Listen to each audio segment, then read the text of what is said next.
Hola, bienvenidos a todos. Me presento para los que no me conozcáis. Soy Alberto, el libro con barba, el libro de Cyberdark, el Barbas, ¿vale? Y hoy toca reseña. Y además hoy toca reseña de un libro muy especial al que le tenía muchas ganas desde que salió hace ya tiempo, ¿vale? Pero no lo había logrado encontrar hueco. Y no es otro que Verdadero Creyente, Auge y Caída de Stan Lee, escrito por Abraham Riesman y editado por Spop, ¿vale? Que ya nos ha traído otras maravillas, pues como pueda ser también la biografía de Schultz, Carlitos y Snoopy, o por ejemplo Señores del Caos, sobre el tema del heavy metal en los países nórdicos, ¿vale? O también uno de mis libros favoritos, bueno, dos de mis libros favoritos, de mis ensayos favoritos, mejor dicho, que es Maestros del Doom, de David Kushner, que algún día supongo, si queréis, le hago una reseña. Y Vender a Hitler, que es otro libro verdaderamente maravilloso de Robert Harris, que igual también si queréis otro día hacemos reseña. Bueno, ¿de qué va Auge y Caída de Stan Lee? Pues no es ni otra cosa que una biografía, pero una biografía bien. Vale, antes de entrar a analizar un poco el libro, vamos a ver un par de cosas, ¿vale? Las biografías son un terreno bastante resbaladizo. A mí me gusta leer biografías. De hecho, normalmente de vez en cuando, una vez al año, me suelo meter alguna biografía o un par de biografías, ¿vale? Además de, hombre, mucho es personaje de la Segunda Guerra Mundial, pero bueno, voy ampliando algo las cosas. El problema es cómo acercarse a las biografías o a qué biografías acercarse y a quién no, a qué no. Vale, lo primero que tenemos que tener en cuenta, podemos diferenciar entre biografía y autobiografía. Las autobiografías son bastante problemáticas porque al ser el propio personaje el que escribe su biografía, su historia, es muy raro que nos encontremos con una biografía parcial. Perdón, imparcial. Suelen ser muy parciales, muy parcialistas.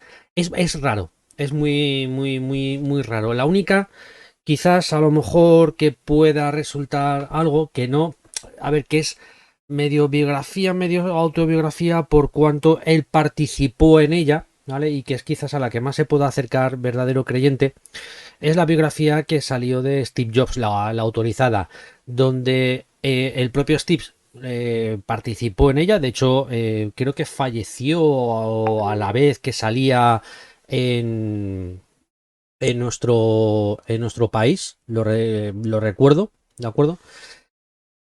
Y se desnuda completamente, lejos de aferrarse a todos los mitos que sobre él se habían creado. La verdad es que el ejercicio de autodesnudarse que ahí llevó a cabo presentando tanto sus glorias como sus miserias, pero sobre todo sus miserias, además aclarando hechos históricos bastante horribles, como pues el trato a su primera hija, a Lisa, si mal no creo, el trato que hizo a Wozniak, el co-creador de Apple, y cómo le timó un montón de veces, era verdaderamente llamativo. Entonces es muy raro, es muy extraño acercarse a una autobiografía que sea completamente imparcial. De hecho, además, el problema de la autobiografía es que siempre vamos a ver los hechos desde un solo punto de vista, nunca vamos a ver los dos. Como por ejemplo ocurre en la biografía del Principito inglés, de Harry, ¿vale? Que tenemos los datos desde un punto de vista, no tenemos los datos desde el otro punto de vista de la familia, ¿vale? Que por muy bien que nos pueda caer Harry o no, pues nos falta el otro punto de vista. Y luego ya tenemos lo que son las biografías, que son escritas por terceros sobre una persona. Ahí de nuevo vuelve a ocurrir lo mismo. Hay más que saber el grado de confianza que nos pueda dar el personaje, tenemos que saber el grado de confianza que nos pueda dar el propio autor de la biografía. Porque, por ejemplo, un ejemplo, lo pongo aquí,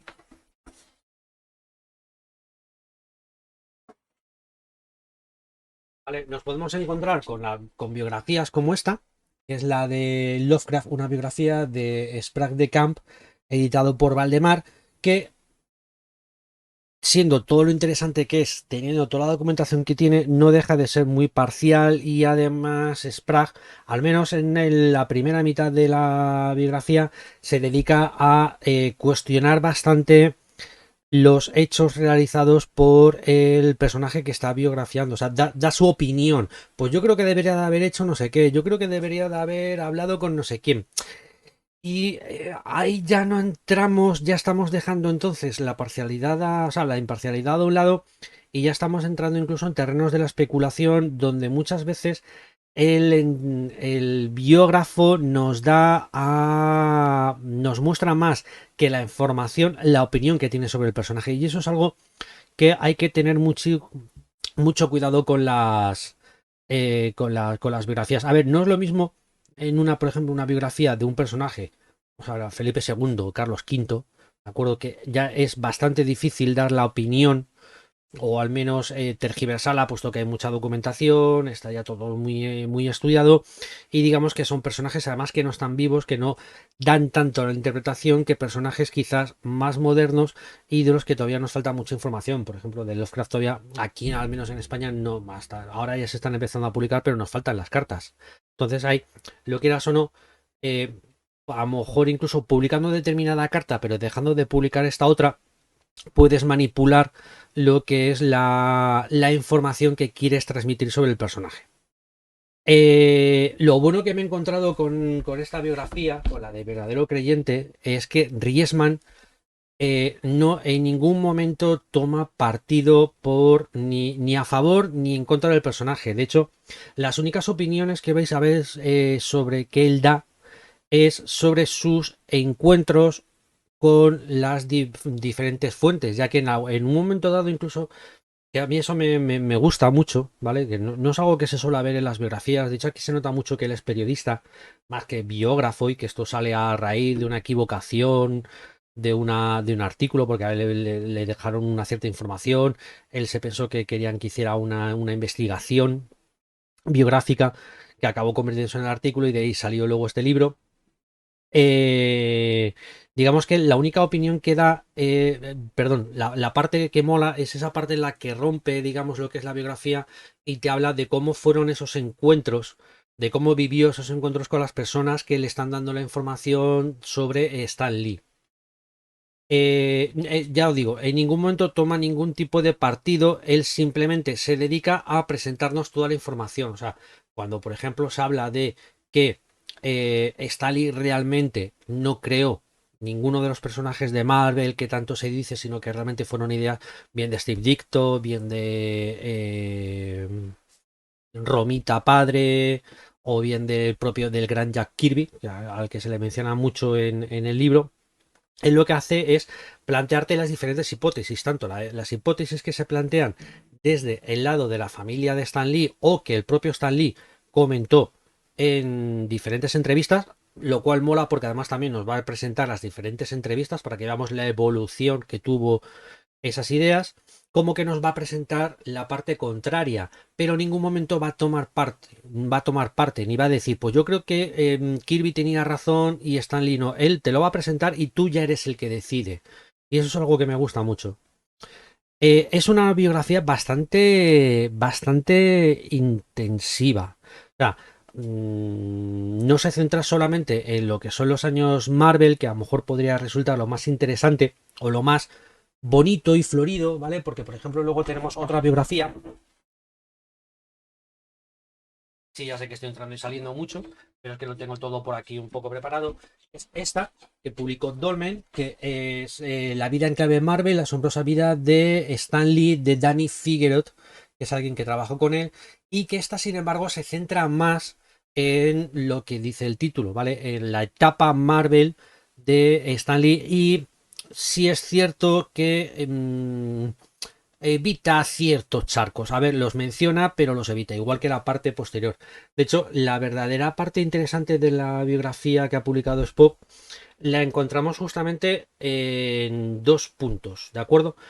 El primero, las verdaderas intenciones de triunfar de Stan Lee constantemente, y aunque no se haya hecho público, y eso es algo que yo no sabía, me he enterado gracias a esta biografía, de, digamos, cómo veía él el género del cómic, que lo veía como algo secundario y él quería triunfar con cosas más literarias o más tema de espectáculo, obra de teatro, novelas, cine, o sea, como guionista de cine o de televisión, y que digamos en sus círculos íntimos, digamos que siempre dejaba esa faceta del cómic como una cosa secundaria, como algo que le había venido impuesto, que sí, que vale, que estaba muy bien, pero que realmente él no es en lo que quería triunfar. Él quería triunfar en una cultura más elevada, podríamos decir, mencionando a autores muy pedantes, ¿vale? No sé si, no, Harold Bloom creo que no era tan pedante. Y el segundo punto clave y más interesante de la biografía es el final de la vida de Stan Lee, esos últimos 20-25 años, que es desde que él más o menos deja Marvel, ¿vale? O sea, él mantiene su trabajo de Marvel como embajador, como digamos la persona que se encargaba de hacer las promociones, la cara pública, ¿de acuerdo? Y se embarca con determinadas personas de, eh, no sé cómo decirlo, moral un tanto gris, ¿de acuerdo?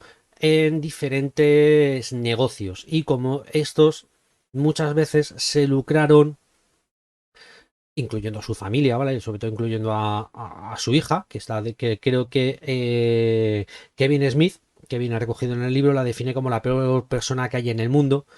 Se dedicaron a vivir a su costa, pero también siempre haciéndonos reflexionar con que sí es posible que mucha gente se estuviera lucrando a costa de Stan Lee, pero también con los datos que nos presenta el autor, y él también se lo cuestiona en algunos momentos, pero ya digo, sin darle una opinión, ¿vale? O sea, él no da la opinión, él simplemente se hace esa pregunta de hasta qué punto Stan Lee no sabía todo lo que estaba ocurriendo alrededor suyo, tanto alrededor de Stan Lee Media, que acabó fatal, como alrededor de Poe, que es otra cosa que también acabó bastante mal. Entonces él se lo va planteando todo y al final realmente lo que tenemos es una biografía muy que oscila, podríamos decir, yéndonos a un género cinematográfico, tragicómica. Porque tenemos, por un lado, una persona que de cara a la galería, de cara al público, las convenciones, estaba completamente feliz, alegre, era un torbellino de ideas, y luego tenemos esa trastienda que es la que verdaderamente resulta más interesante de la biografía, de una persona muy triste que en muchos momentos se dejaba llevar por otras personas hacia aventuras que a lo mejor no tenían un final muy claro o no tenían unas motivaciones muy claras, ¿vale? Y como siempre anduvo persiguiendo ese éxito en otros medios que no fueran los cómics. Me ha parecido verdaderamente fascinante. O sea, de hecho, creo que es de las mejores biografías que he leído en muchísimo tiempo. Y si ahora mismo me preguntáis por dos biografías que recomiendo, sería la de Steve Jobs y esta de Stan Lee, más que nada porque juegan las dos al mismo nivel, de mostrar a los claroscuros de esas personas, no aferrarse al mito, sino sí, tienes aquí lo que es el mito, pero que sepas que por detrás del mito tienes todo esto.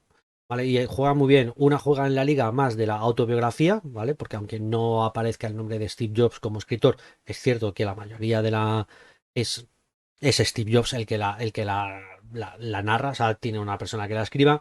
Y aquí tenemos a un autor que ha buscado más allá del mito para presentarnos a esa persona que hay detrás del mito, ¿de acuerdo? Entonces, totalmente recomendable.